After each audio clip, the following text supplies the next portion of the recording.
ఒక కప్పు ఉలవలు తీసుకొని ఒక చాటలో వేసుకొని క్లీన్ చేసుకోవాలి. పుల్లలు రాయిలు లేకుండా నీట్గా క్లీన్ చేసుకొని తర్వాత కడాయి పెట్టి కడాయి హీట్ అయిన తర్వాత కడాయిలో ఉలవలు వేసి బాగా వేయించాలి. చిటపట సౌండ్ వచ్చే వరకు వేయించి చల్లారిన తర్వాత మిక్సర్ జార్లో వేసుకొని బరకగా పొడి చేసుకోవాలి. పొడి చేసుకున్న తర్వాత పొట్టు మొత్తం పోయేలాగా చెరిగి తర్వాత వాటర్లో వేసి బాగా క్లీన్ చేసుకోవాలి. బాగా కడిగి పొట్టు అంతా వంపిన తర్వాత కుక్కర్లో వేసుకొని 4 పచ్చిమిర్చి మీ కారానికి తగ్గట్టు తీసుకుంటే సరిపోతుంది. ఒక మీడియం సైజు ఉల్లిపాయ తీసుకొని సన్నగా తరిగి కట్ చేసుకొని వేసుకోవాలి. తర్వాత ఒక మీడియం సైజు తెల్లగడ్డ తీసుకొని పొట్టు తీసి వేసుకుంటే సరిపోతుంది. తర్వాత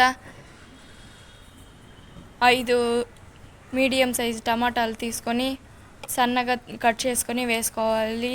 1 టీ స్పూన్ పసుపు, 1 టేబుల్ స్పూన్ ఉప్పు వేసుకొని కుక్కర్ మూత గట్టిగా బిగించి 5 విజిల్ వచ్చే వరకు వదిలేయాలి. 5 విజిల్ వచ్చిన తర్వాత ప్రెజర్ మొత్తం పోయిన తర్వాత ఒక నెల్లికాయ సైజ్ అంత చింతపండు తీసుకొని అందులో వేసుకొని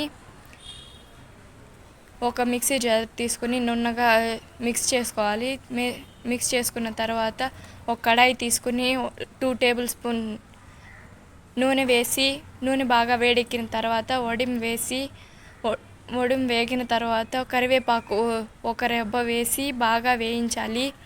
బాగా వేగిన తర్వాత మనం మిక్స్ చేసి పెట్టుకున్న మిశ్రమాన్ని వేసి తగినంత వాటర్ వేసుకొని ఉప్పు సరిపోయిందా లేదా చూసుకొని తగినంత ఉప్పు వేసుకొని దించుకుంటే ఉలవలు కర్రీ రెడీ.